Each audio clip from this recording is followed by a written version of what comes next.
নমস্কার বন্ধুরা, কেমন আছেন সবাই? মৌমিতাস ব্লগ অ্যান্ড ওয়ার্কের একটা ভিডিওতে আপনাদেরকে স্বাগত জানাচ্ছি। আজকে আমি পার্লারে একটা কাজ করলাম, সেই কাজটার ভিডিওটা নিয়ে এলাম।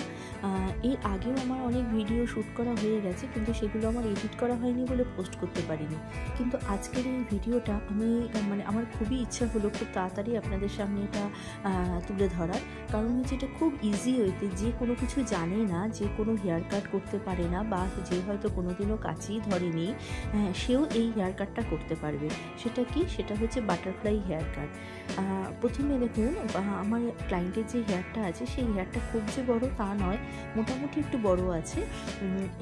প্রথমটায় আমি ইয়ার টু ইয়ার একটা পার্টিশন করে নিলাম, ফ্রন্ট সেকশনটা আলাদা করে নিলাম। আর ব্যাক সাইডে যে হেয়ারটা রয়েছে সেই হেয়ারটাকে একদম 90 ডিগ্রি অ্যাঙ্গেলে আমরা যেরকম পনিটেল করি সেরকম করে ওপর দিকে তুলে নিলাম।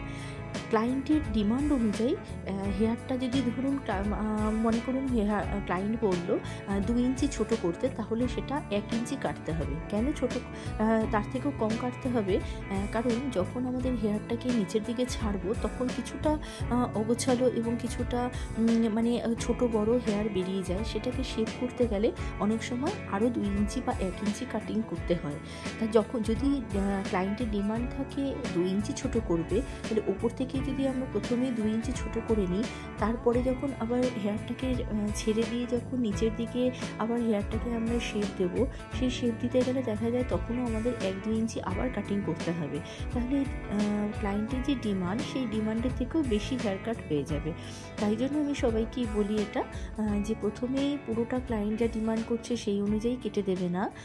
প্রথমে ক্লায়েন্ট যেটা বলবে তার থেকে একটু ছোট করে কাটবে। কেটে দিলে কি হবে, তারপরে যখন হেয়ারটাকে পেছনে নিয়ে নেওয়া হবে, পুরো ভালো করে আঁচড়িয়ে নিয়ে সেটা যখন শেপ দেওয়া হবে তখন আরও 1-1.5 ইঞ্চি কাটো। প্রয়োজন অনুযায়ী তার থেকে বেশিও কাটতে পারো। তারপরে দেখো তোমরা, আমি সামনের যে পার্টিশনটা ইয়ার টু ইয়ার পার্টিশন রেখেছিলাম সেটাকে জাস্ট সোজাভাবে হাতের উপরে তুলে নিয়ে সেটাকে তেচড়া করে কাটতে হবে। সোজাভাবে হাতে নিয়ে তেচড়া করে কাটতে হবে। কেটে নিয়ে পেছনে যে কাটিংটা আছে সেই কাটিংটার সাথে মিলিয়ে দিতে হবে। মিলিয়ে দিলেই হয়ে গেল, খুব সুন্দরভাবে কাটিংটা হয়ে গেল। যারা খুব ভালোভাবে জানে না তারাও এই কাটিংটা করতে পারবে। তোমরা যদি ভালোভাবে দেখো আমার ভিডিওটা, তাহলে বুঝতে পারবে যে এই ভিডিওটা কতটা হেল্পফুল। কারণ যারা কোনো হেয়ার কাট করতে পারে না তারাও এই কাটিংটা করতে পারবে। তা তোমরা সঙ্গে থাকো, দেখো এই হেয়ার কাটিংটা শিখতে পারো কি না, বা তোমরা কারোর উপর ট্রাই করে দেখো যে এই হেয়ার কাটিংটা যেরকম করে আমি বললাম সেরকম করে কাটতে পারছো কি না।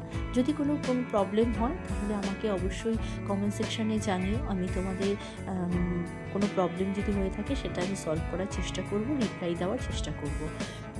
তাহলে আজকে এই পর্যন্তই রইল। যদি তোমাদের আমার এই ভিডিওটা ভালো লেগে থাকে তাহলে একটা লাইক করে দিও। আর যদি আরও কিছু দেখতে চাও তাহলে আমাকে কমেন্ট সেকশানে জানিও। তোমরা ভালো থেকো, সুস্থ থেকো, সাবধানে থেকো। দেখা হবে আবার পরের একটু ভিডিওতে। ততক্ষণ পর্যন্ত টাটা।